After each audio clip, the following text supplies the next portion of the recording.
تحریر تو پتہ نہیں کس کی ہے لیکن سیدھی دل پہ لگی۔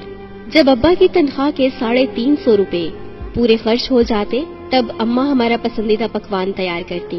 ترکیب یہ تھی کہ سوکھی روٹیوں کے ٹکڑے کپڑے کے پرانے تھیلے میں جمع ہوتے رہتے اور مہینے کے آخری دنوں میں ان ٹکڑوں کی قسمت کھلتی۔ پانی میں بھگو کر نرم کر کے ان کے ساتھ 1-2 مٹھی بچی ہوئی دالیں سل بٹے پر پسے مسالے کے ساتھ دیگچی میں ڈال کر پکنے چھوڑ دیا جاتا، حتیٰ کہ مزیدار حلیم سا بن جاتا اور ہم سب بچے وہ حلیم انگلیاں چاٹ کر ختم کر جاتے۔ اماں کے لیے صرف دیگچی کی تہ میں لگے کچھ ٹکڑے ہی بچتے۔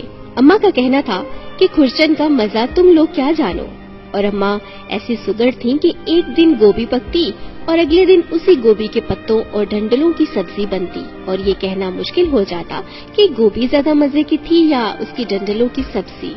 عید کے موقع پر محلے بھر کے بچے غفور درزی سے کپڑے سلواتے۔ ہم ضد کرتے تو اماں کہتی وہ تو مجبوری میں سلواتے ہیں کیونکہ ان کے گھروں میں کسی کو سینہ پرونا نہیں آتا، میں تو اپنے شہزادے شہزادیوں کے لیے ہاتھ سے کپڑے سیوں گی۔ جمعۃ الوداع کے مبارک دن ابا لٹھے اور پھولدار چھینٹ کے 2 آدھے تھان جانے کہاں سے خرید کر گھر لاتے۔ لٹھے کے تھان میں سے ابا اور 3 لڑکوں کے اور چھینٹ کے تھان میں سے 2 لڑکیوں اور اماں کے جوڑے کٹتے، اور پھر اماں ہم سب کو سلانے کے بعد سحری تک آپا نصیبن کے دیوار ملے کوارٹر سے لگی سلائی مشین پر سب کے جوڑے سیتی۔ آپا نصیبن سال کے سال اس شرط پر مشین دیتی کہ ان کا اور ان کے میاں کا جوڑا بھی اماں سی کے دیں گی۔ ہم بہن بھائی جب ذرا سیانے ہوئے تو ہمیں عجیب سا لگنے لگا کہ محلے کے باقی بچے بچیاں تو نئے رنگوں کے الگ الگ چمکیلے سے کپڑے پہنتے ہیں، مگر ہمارے گھر میں سب ایک ہی طرح کے کپڑے پہنتے ہیں۔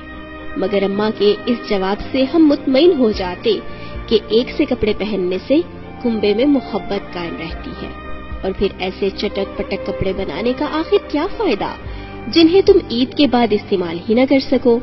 چھوٹی عید یوں بھی واحد تہوار تھا جس پر سب بچوں کو ابا 1 روپے کا چاند تارے والا بڑا سکہ دیتے تھے۔ اس کے انتظار اور خرچ کرنے کی منصوبہ بندی میں چاند رات آنکھوں میں ہی کٹ جاتی۔ صبح نماز کے بعد ہم بچوں کی شاپنگ شروع ہو جاتی۔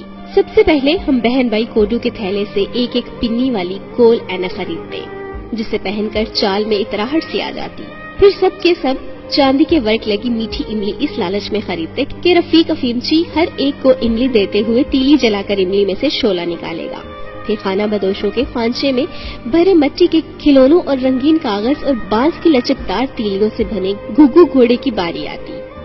آخر میں بس اتنے پیسے بچتے کہ سوڈے کی بوتل آ سکے۔ چنانچہ 1 بوتل خرید کر ہم 5-6 بہن بھائی اس میں سے باری باری 1 گھونٹ لیتے اور نظریں گاڑے رکھتے کہ کہیں کوئی بڑا گھونٹ نہ بھر جائے۔ بقرہ عید پر سب کے ہاں قربانی ہوتی سوائے ہمارے، مگر یہاں بھی اماں کی منطق دل کو لگتی کہ جو لوگ کسی وجہ سے دنیا میں قربانی نہیں کر سکتے ان کے بکرے اللہ میاں اوپر جمع کرتا رہتا ہے، جب ہم اوپر جائیں گے تو ایک ساتھ سب جانور قربان کریں گے انشاءاللہ۔ ایک دفعہ گڑیا نے پوچھا کہ اماں کیا ہم جلدی اوپر نہیں جا سکتے؟ ہر سوال پر مطمئن کر دینے والی اماں چپ سی ہو گئی اور ہمیں صحن میں چھوڑ کر اکلوتے کمرے میں چلی گئی۔ ہم بچوں نے پہلی بار کمرے سے سسکیوں کی آوازیں آتی سنی، مگر جھانکنے کی ہمت نہ ہوئی۔ سمجھ میں نہیں آیا کہ آخر گڑیا کی بات پر رونے کی کیا بات تھی۔ کچھ 6-7 ماہ بعد ایک دن اماں باورچی خانے میں کام کرتے کرتے گر پڑی۔ ابا نوکری پر تھے اور ہم سب اسکول میں۔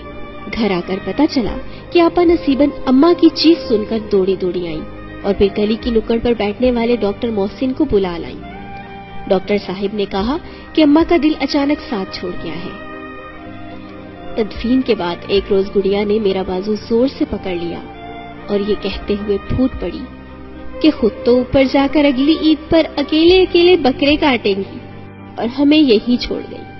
تمام احباب سے گزارش ہے رمضان، عیدیں اور دیگر خوشیوں میں غربا، یتیموں، مساکین اور اپنے آس پاس سفید پوش لوگوں کو بھی شریک کریں جو غربت کے باوجود سوال نہیں کرتے۔